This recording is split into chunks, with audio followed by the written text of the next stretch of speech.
Amrit, mission make in India read. India को हमें पढ़ाना है, इंडिया को पढ़ना है, इंडिया के साथ पढ़ना है, इंडिया को रीडिंग की हैबिट कल्टीवेट करनी है। आप इस मिशन के साथ आगे बढ़ रहे हो। हम सबसे आपसे ये जानना चाहेंगे अमृत कि क्यों पढ़ाई या रीडिंग करना क्यों जरूरी है। जी बिल्कुल, ऑफ कोर्स।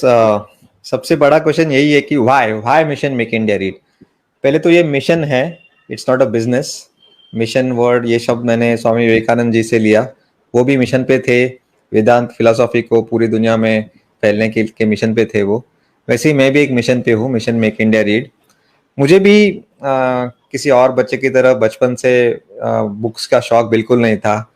पर मेरा भाई क्या करता था, मेरा बर्थडे जुलाई के पहले हफ्ते में मेरा बर्थडे आता है, तो वो मेरे दोस्तों को फोन करके बोलता था और उसके पेरेंट्स को कि अमृत के बर्थडे के दिन कोई भी खिलौना लाने का नहीं एज अ बर्थडे गिफ्ट, और लाना है तो सिर्फ books. In short, I never enjoyed my birthdays. And then मेरे पास अगल बगल में सिर्फ बुक्स, खेलने के लिए खिलौने तो था ही नहीं।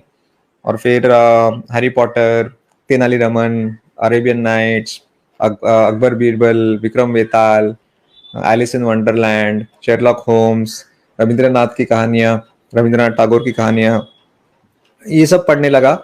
और फिर 10th स्टैंडर्ड के एग्जाम्स के बाद समर वेकेशन में मेरा भाई फिर से मेरे पास आया और बोला कि अमृत, अभी तुम बड़े हो रहे हो, तुम्हें नॉन फिक्शन बुक्स पढ़ने चाहिए। मैं बोला वो क्या होता है नॉन फिक्शन? मतलब मैं छोटा बच्चा, एज ए इनोसेंट चाइल्ड, मुझे लगता था कि बुक्स मतलब सिर्फ कहानियां, स्टोरीज। वो बोला नहीं नहीं नहीं, ऐसा नहीं, बाहर ऐसे बहुत हजारों ऐसे बुक्स है जिनमें जरूरी नहीं कि वो कहानियां हो उसमें, पर तुम्हें बहुत सीखने को मिलेगा उस बुक्स में से। तो मैंने बोला कि फिर मैं 10 साल से स्कूल में क्या कर रहा हूँ, सीख ही तो रहा हूँ। तो वो बोला कि नहीं नहीं नहीं, ये सब स्कूल और कॉलेज सिलेबस में नहीं होता है, वो नहीं सिखाते। मैं बोला क्यों, ऐसा क्यों? तो वो बोला नहीं, मुझे नहीं पता। और उसने मुझे एक बुक गिफ्ट की, rich dad poor dad, Robert Kiyosaki. बहुत फेमस बुक है, गुजरातियों में तो बहुत ही फेमस है वो। और वो बुक पढ़ने के बाद मुझे मेरे माता पिता पे और मेरे टीचर्स पे इतना गुस्सा आया कि 10 साल के मेरे एजुकेशन में किसी ने फाइनेंशियल फ्रीडम का नाम तक जिक्र नहीं किया। मुझे पता ही नहीं था ये क्या होता है, पैसिव इनकम, एक्टिव इनकम क्या होता है, क्यों अमीर लोग अमीर होते हैं और गरीब लोग गरीब होते हैं। ऐसा नहीं कि अमीर लोग ज्यादा स्मार्ट होते हैं, they know that passive income होता है। They don't work for money, they make money work for them. Poor people work hard for money. And मुझे लगा कि अरे बाप रे, ये 10 साल में मैंने कुछ बड़ा लॉस किया है। ये जो स्कूल में सिखाते वो पूरा एजुकेशन नहीं है, it could be 50%। And then came the monk who sold his Ferrari, Chanakya Niti, think and grow rich, how to win friends and influence people. बहुत सारी बुक्स मैंने पढ़ना शुरू किया और फिर वहां से मैं किताबों के प्यार में गिर गया।